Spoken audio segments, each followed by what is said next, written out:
Baby, Miss Claus' wig looked like 2 diapers that they just put up on top of that scalp.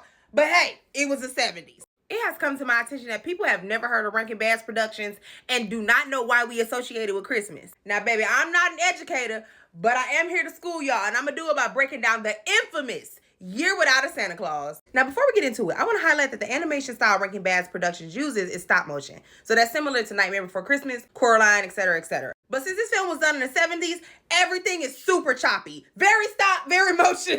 Okay, on to the story. So Mrs. Claus comes on the screen and she like, y'all remember that time my husband was like, I ain't doing this. So of course we like, no, what you talking about? So the next scene, we see Santa complaining that he tired and his nose stuffy and his feet swollen. And it's given that our friend has the Sunday scaries because he like, damn, I gotta do this shit again. So Mrs. Claus calls the doctor over there, and this man has the worst bedside manner I've ever seen in my life. He gonna tell Santa, I don't even know why you doing this in the first place. These ungrateful ass kids, they don't even like Santa. Shoving a thermometer down Santa's throat. As a kid, I was like, bitch, shut up. Shut up. So unfortunately, Santa listens to him, and he like, you know what? I'm due for a holiday. Let me call the girls. So he called Jingle and Jangle and put in his PTO. Friend, who else gonna do it? Like, we know that PTO means prepare the others, but who are the others? So the word gets out to the rest of the world, and the kids think Santa done went to glory. And honestly, I blame the parents, because why you ain't tell these babies that man just took a vacation? So the newspapers are dragging Santa for filth. The elves are oblivious because they done did all this work. Now they gotta pack their shit up and worry about their bonuses the next year. But what is Mrs. Claus doing? Being a feminist. Mrs. Claus does a whole 3-minute song about how anybody can be Santa Claus. And she said, bitch, I could put a pillow up under this shirt and be a too pure. Now the music in this, top tier. Sis says, even though my curls are showing, I'll make sure they only see me from the bike.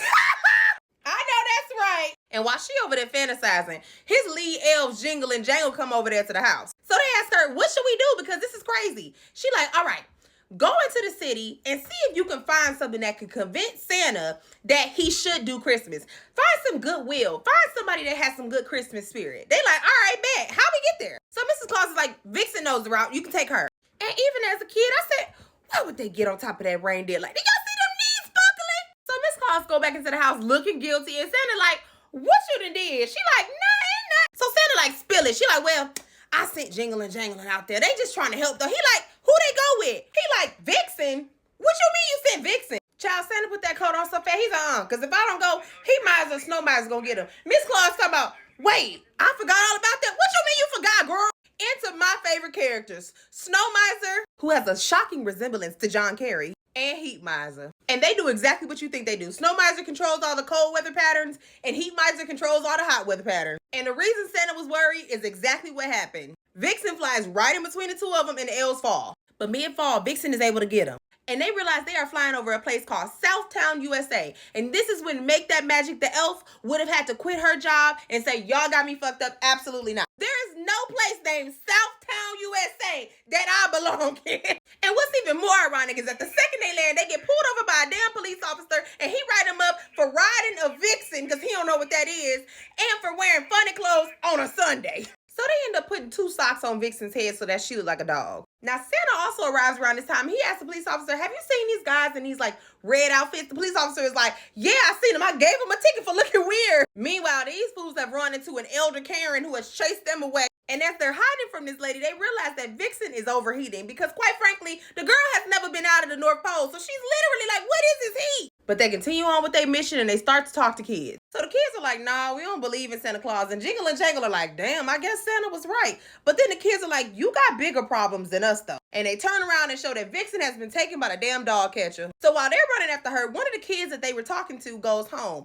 And lo and behold, Santa is at his house. And the little boy's mom hears Santa sneezing and thinks it's the sun. And she's like, boy, come in here. He like, oh no, that's my friend, Mr. Claus. So Santa realizes that this boy was just talking to the elves. And he's like, oh, you told him that you believed in Santa Claus? He's like, nah, I don't believe in Santa Claus. Y'all, they break out into this song. When I tell y'all Santa was singing down. Wipe that question from your mind. Yes, he does. Friend said, from your mind, yes, he does. Sing, Santa. So the child is like, well, if y'all believe in Santa Claus, I guess I will too. But then the child remembers to tell Santa that the elves were chasing the dog catcher because his dog got snatched. Santa wasn't even trying to be discreet anymore. He got on his reindeer and got up out of there immediately. And the boy is like, oh my God, that was Santa. Meanwhile, in the dog pound, Vixen is just getting sicker and sicker. So So Iggy's dad tells him to go down to the mayor's office with the elves and tell him everything. Tell him Santa Claus is real. Tell him that you actually have a reindeer in there and we need to really tell him everything. The mayor is cackling in their faces the entire time. He's like, okay, Santa Claus is real. And if Santa Claus is real, then he can make snow happen in Southtown. So Iggy is like, fine, ho, we gonna try. So the mayor goes on this whole snow campaign. It's like, y'all, it's snowing tonight. I just talked to Santa's elves.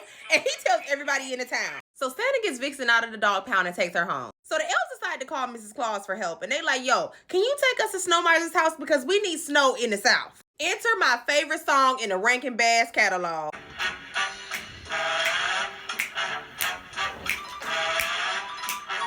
I'm Mr. White Christmas. I'm Mr. Snow. Ba-da, ba-da. So Mrs. Claus makes her case. She's like, look, Snow Miser, we need some snow in Southtown. What can we do? He like, oh, that ain't my territory. That's my stepbrother territory, Heat Miser. Y'all gonna have to go talk to him. Let me know what he say, but I doubt he gonna let y'all do it. And they go see the Heat Miser, but not before we get the dirty South version of the song we just heard. They just slow it down. Now it's like that Southern, like, funky, good. Oh, this is good. I'm Mr. Green Christmas. I'm Mr. Sun. So Heat Miser tells Snow Miser, I'll let you have some snow in Southtown when I can have a nice day in North Pole. And Snow Miser's like, girl, please. So what does Mrs. Claus do? Exactly what I would have did. She goes to their mama, Mother Nature, period. Because I'm not about to play with y'all. I'm going to the source. Mother Nature is like, I'm sorry, they are so ghetto. Yes, you give her a snow day in Southtown and you give her a nice day in the North Pole. I don't want to hear anything else about it. And that's exactly what happens. So after the snow day in Southtown, Iggy rallies the troops. He like, y'all, we got to send some gifts to Santa because he do need a day off. So let's send him some gifts. And this one child who cannot afford to send any gifts writes Santa a note. And it breaks Santa completely. And he's like, if these children have the heart to do this for me, then they deserve these gifts. So he get his ass right back on that sleigh. He like, let's go do it. And even Iggy is like, I've seen the light. Let me get my ass in bed so I can get these presents. He gets his presents the next morning. And Santa is like, no regrets. I do it again. And that was The Year Without a Santa Claus. Now, that's my favorite Rankin Bass film. There are dozens. Y'all may have others. Honestly, 10 out of 10. All of them.